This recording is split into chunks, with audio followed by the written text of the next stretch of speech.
Senhor, neste momento, Pai, que lemos a Tua palavra, Senhor Deus, sempre precisamos do Teu Espírito Santo para falarmos dela. Senhor, muitas pessoas nos assistem agora, estão assistindo agora, outros assistirão depois, e eu te peço, Senhor, em nome de Jesus, que essas pessoas tenham a sua mente aberta, que abra-se o entendimento de todos eles, para que possa, Senhor, entender a Tua palavra que aqui acabamos de ler, e que Tu possa me usar neste momento para honra e glória do Teu santo nome. Amém.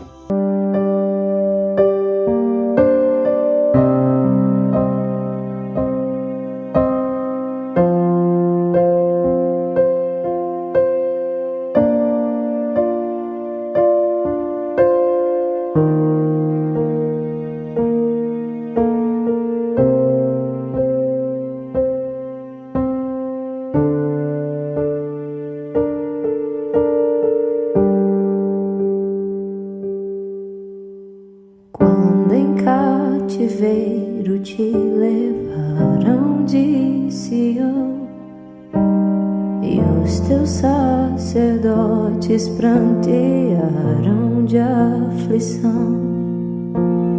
Foi como morrer de vergonha e dor, caminhava triste o povo forte do Senhor. A Jerusalém, porque deixastes de adorar o Deus vivo que em tantas batalhas te ajudou. Chora Israel num lamento só, talvez Deus se lembre do bichinho de Jacó. Chora Israel, Babilônia não é teu lugar. Clama ao teu Deus e Ele te ouvirá. Do inimigo te libertará.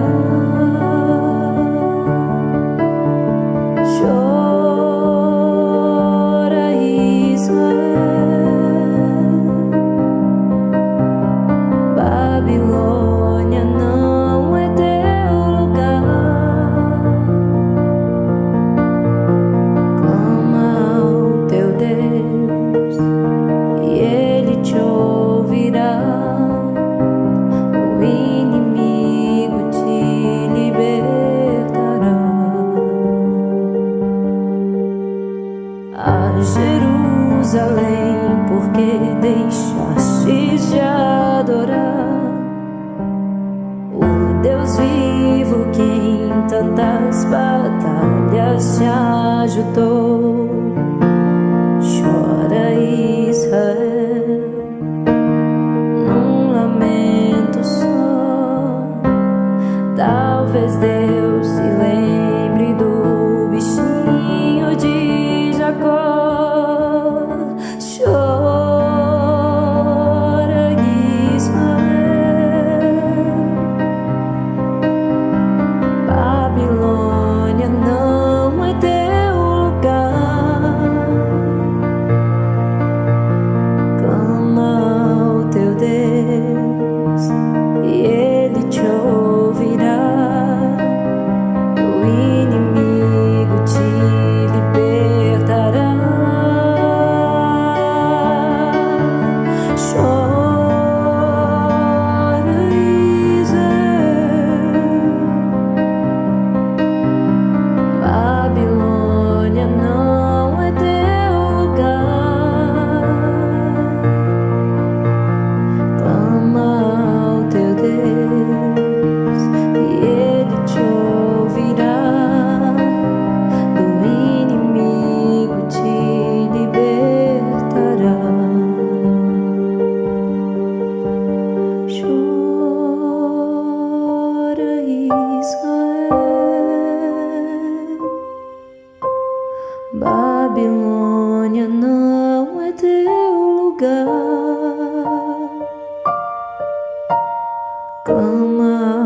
teu Deus, Ele te ouvirá, do inimigo te libertará. Chora, Israel, Babilônia não é teu lugar. Clama ao teu Deus e Ele te ouvirá, do inimigo te libertará.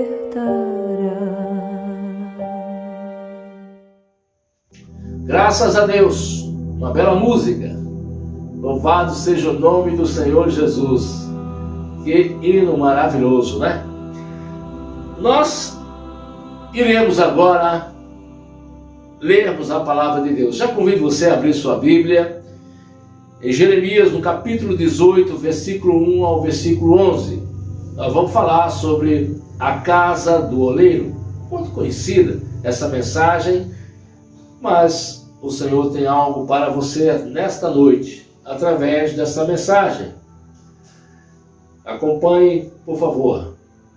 Se você não tiver uma Bíblia em mãos agora, não se preocupe, vai estar passando aqui na tela e você poderá acompanhar essa leitura. Diz assim: esta é a palavra que veio a Jeremias da parte do Senhor. Vá à casa do oleiro e ali você ouvirá a minha mensagem.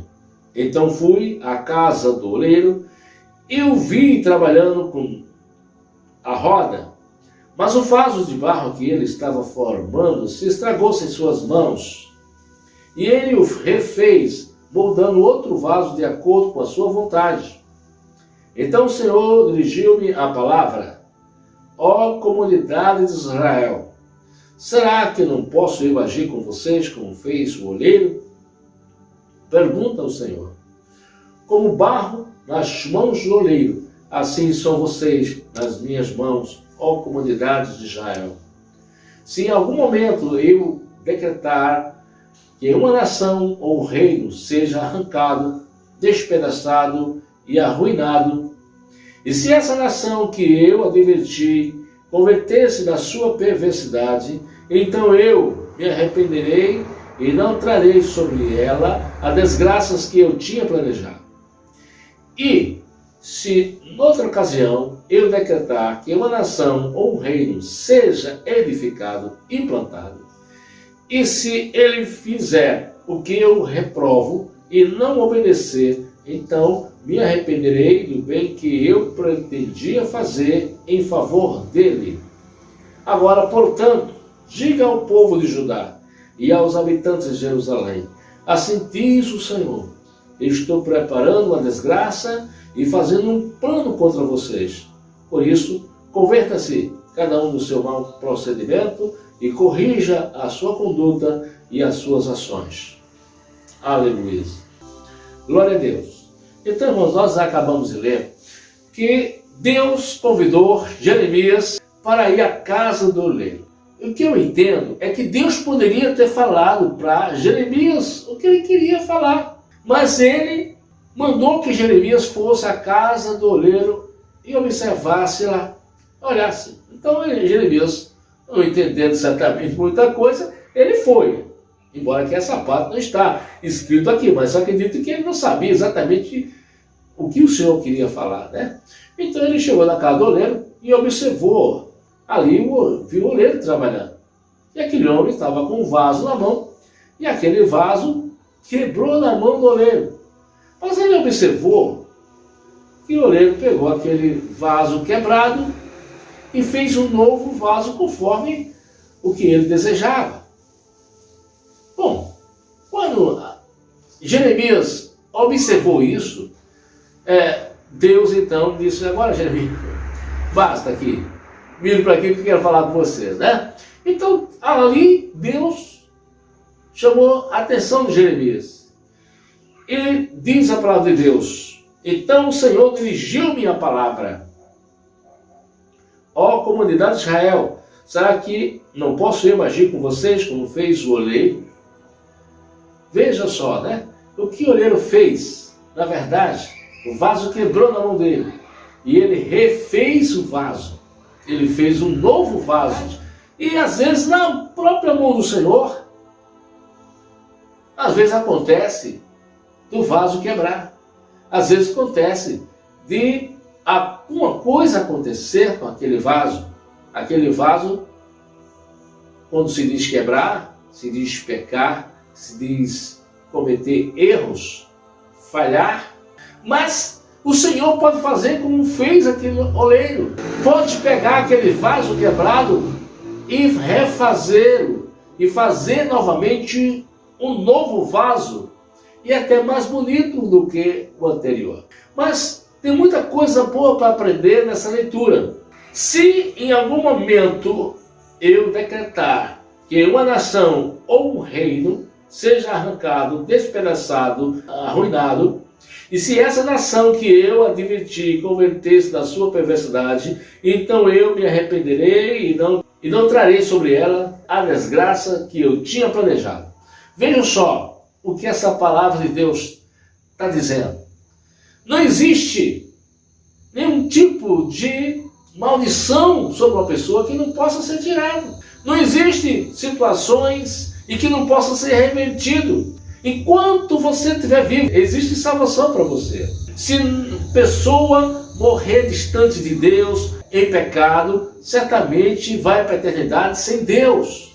Essa é a condenação. A Bíblia diz que todo homem pecou e distanciou-se de Deus. Mas o Senhor Deus, segundo João 3,16, enviou o seu Filho amado para que todos nós pudéssemos ser salvos. Então você poderá ter uma nova história na sua vida. Tudo aquilo que estava predestinado para você, pelos seus pecados, pelos seus erros, poderá exatamente ser diferente. Tudo aquilo que já estava predeterminado para você, agora poderá ter uma nova história, uma nova direção, um novo rumo. E o Senhor diz: aquele que vem a mim, de maneira nenhuma o lançarei fora. Ah, você está quebrado espiritualmente? Você está sem força? O Senhor diz nessa noite para você: se você vier a mim, Ele não vai lançar você fora. Ah, você se sente rejeitado, ninguém me ouve.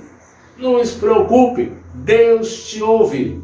Clamas a mim e eu te responderei. É o que o Senhor diz para você nessa noite. Clame ao Senhor, que Ele vai responder a você. Ele vai chegar até você. Entenda que a oportunidade é agora, enquanto você tem vida. Há uma eternidade e que você precisa estar preparado. E aqui o Senhor diz aqui uma outra palavra que nós aprendemos. E se em outra ocasião, que outra ocasião? Está dizendo aqui: eu decretar que uma nação ou um reino seja edificado e plantado, e se ele fizer o que eu reprovo e não me obedecer, então me arrependerei do bem que eu pretendia fazer em favor dele. Olha só, aquela história, de que uma vez abençoado para sempre, aí para aí um pouco. Não é bem assim. Existe uma observaçãozinha aí. É relativo. Aquela bênção que o Senhor prometeu para você, ela está de pé se você permanecer firme com o Senhor. Se você desviar do caminho do Senhor, se você falhar, se você desprezar o Senhor, pode ter certeza, tudo isso cai por terra, toda aquela promessa. É o que o Senhor disse aqui. Eu não morrerei. Eu acho que tem um mais ou menos assim. Porque enquanto a bênção não se cumprir, amém, isso vai acontecer certamente se você permanecer firme. Mas dizer não vai morrer porque você tem bênção, isso não é verdade. Pela Bíblia Sagrada, não é verdade. A bênção do Senhor, o Senhor prometeu, o Senhor não é igual ao homem. Se Ele prometeu, Ele vai cumprir. Mas tem essa observação aqui, que você, para receber essa bênção de Deus, precisa permanecer no caminho. Você não pode desviar nem para a direita, nem para a esquerda. Você tem que continuar firme, olhando para Jesus, que é o caminho, a verdade e a vida. E ninguém vai a Deus se não for por Ele. É preciso que você entenda isso, em nome de Jesus. Mesmo que o Senhor tenha prometido coisas e mais coisas para você. Amém? Por isso, você é uma pessoa abençoada. mas precisa permanecer de pé, firme. E no versículo 11 assim: agora, portanto, diga ao povo de Judá e aos habitantes de Jerusalém, assim diz o Senhor, eu estou preparando uma desgraça e fazendo um plano contra vocês. Essa mensagem parece dura, não é? Parece muito difícil de ouvir. Mas entenda, o Senhor disse aqui na sua palavra, isso que você ouviu. Judá e Jerusalém estavam passando ali por um momento de rebeldia contra o Senhor, fazendo tudo o contrário que o Senhor queria. E o Senhor tinha dado chance para eles se consertarem, mas eles continuavam nos erros, não ouvia o profeta. Talvez você esteja me ouvindo agora e esteja aceitando a repreensão do Senhor. Talvez o Senhor esteja falando com você e você esteja agora arrependido dos seus pecados, mas pode acontecer que você não esteja nem aí. Assim aconteceu também lá com Judá. E por isso, converta-se cada um do seu mau procedimento e corrija a sua conduta e as suas ações. O Senhor sempre verifica o seu procedimento. Qual é o seu procedimento? Como tem sido a sua forma de agir? Deus está olhando para você agora. Assim como está olhando para mim aqui em Areia, está olhando para você em São Paulo, está olhando para você em Pernambuco, está olhando para você no Pará, no Paraná. Não importa onde você esteja, o Senhor está te vendo. Em Provérbios, no capítulo 29, versículo 1, diz assim: quem insiste no erro depois de muita repreensão será destruído sem aviso, irremediavelmente. Muitas pessoas insistem no erro depois de ser repreendido. Olha, você está errado. O caminho que você está seguindo não é um caminho que leva para o céu. Esse caminho de pecado, esse caminho de erros, de mentiras, de engano, vai levar à destruição. Olha o que a palavra de Deus diz, que o mentiroso, que o idólatra, que o feiticeiro, que todas essas relação de pecados não conduz o homem ao céu, mas ao inferno. É exatamente o que você ouviu, o inferno existe, assim como o céu também existe. Quem insiste no erro depois de muita repreensão será destruído e sem aviso.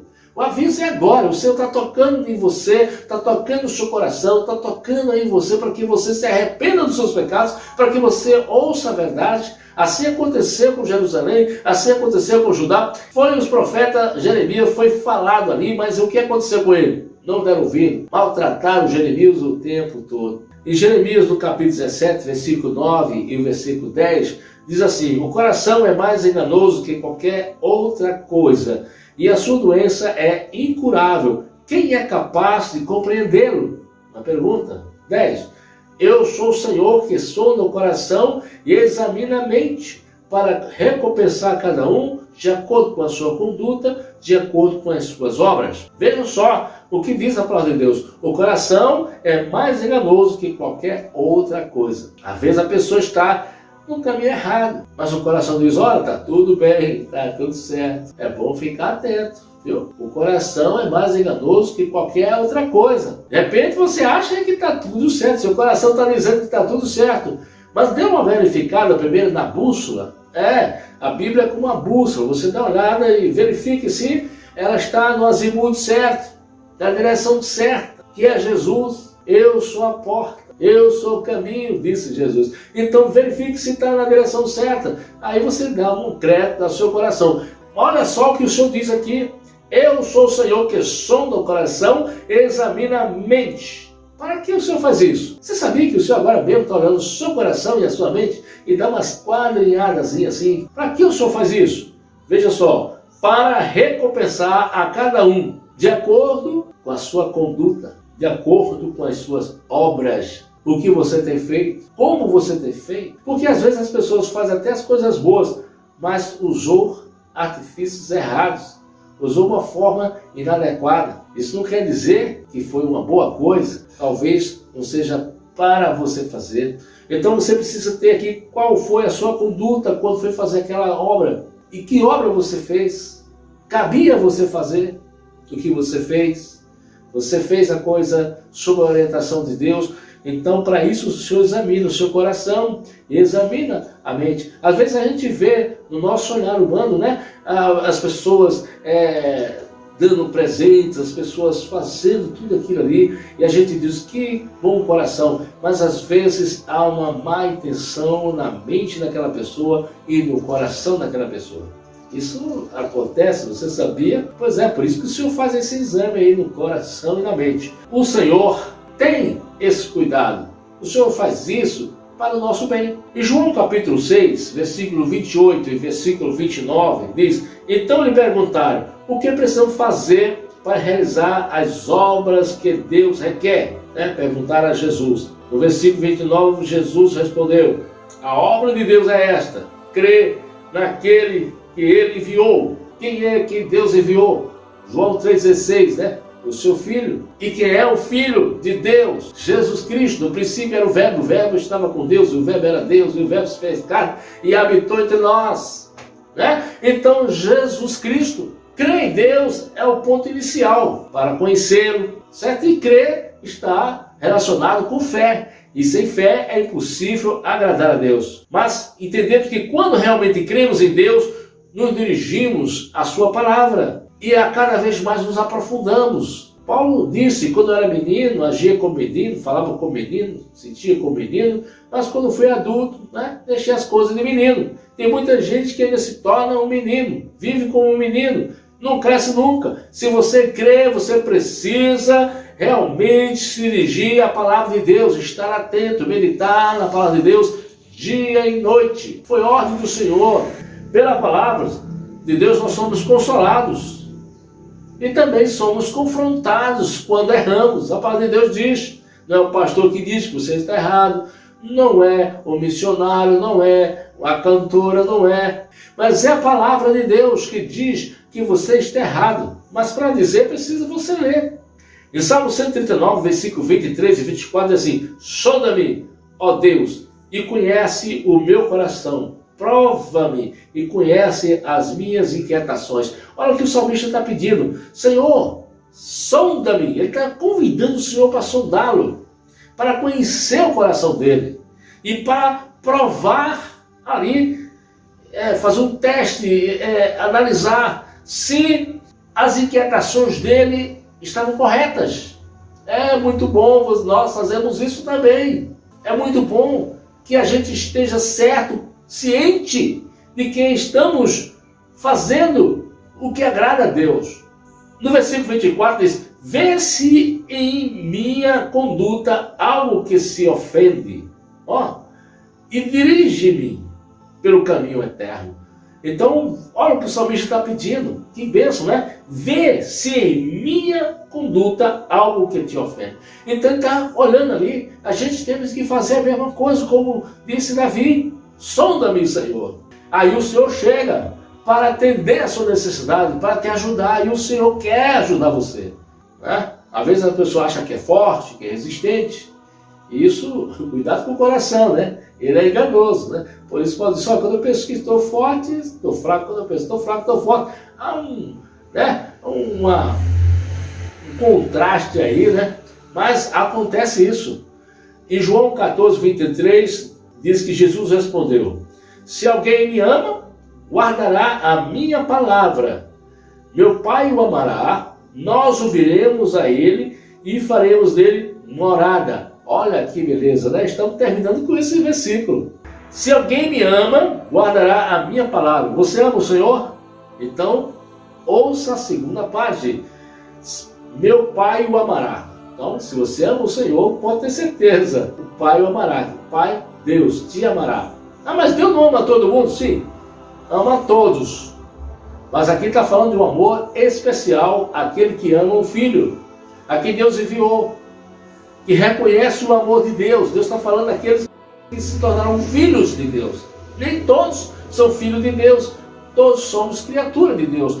Mas quando aceitamos a Jesus, nos tornamos filhos de Deus, falamos filho de Deus, e aí o amor é diferente. O amor de pai, você está dizendo aqui: meu Pai o amará, porque está falando de pai para filho agora. Nós viremos a Ele e faremos nele morada. Exatamente. Se você ama Jesus, você tem o amor de Deus em você. E sabe o que acontece?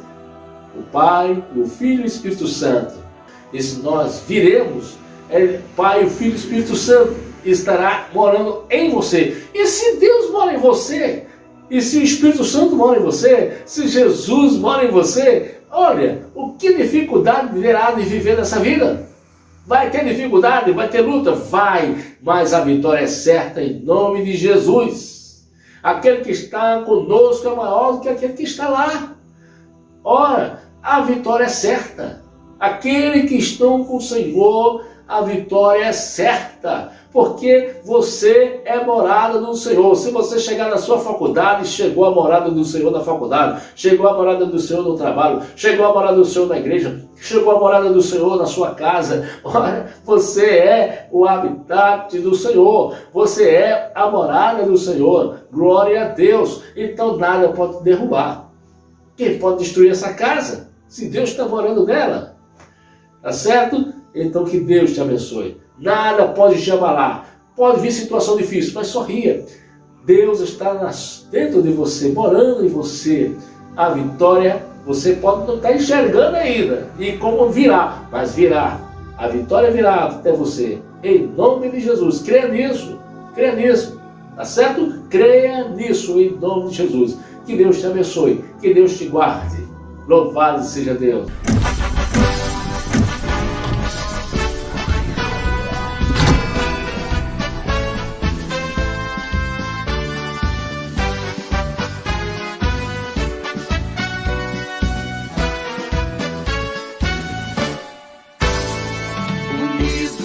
Avante, lutemos com esse ideal avançar. Coragem, ó plenos da graça, em nossa assembleia brilhar. Diante do trono de Cristo, veremos a face do Rei, dizendo: bem-vindos, filhos do meu Pai.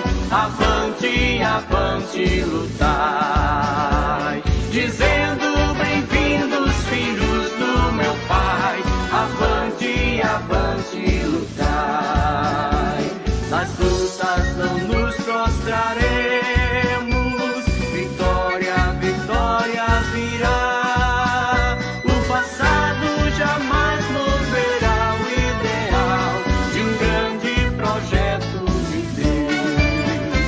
O passado jamais moverá o ideal de um grande projeto de Deus. Assembleia de Deus, plenitude, cumprir o ID de Jesus. É ordem de Deus vigiar e orar e as muitas almas ganhar. Assembleia de Deus, plenitude, cumprir o ID de Jesus. É ordem de Deus vigiar e orar e as muitas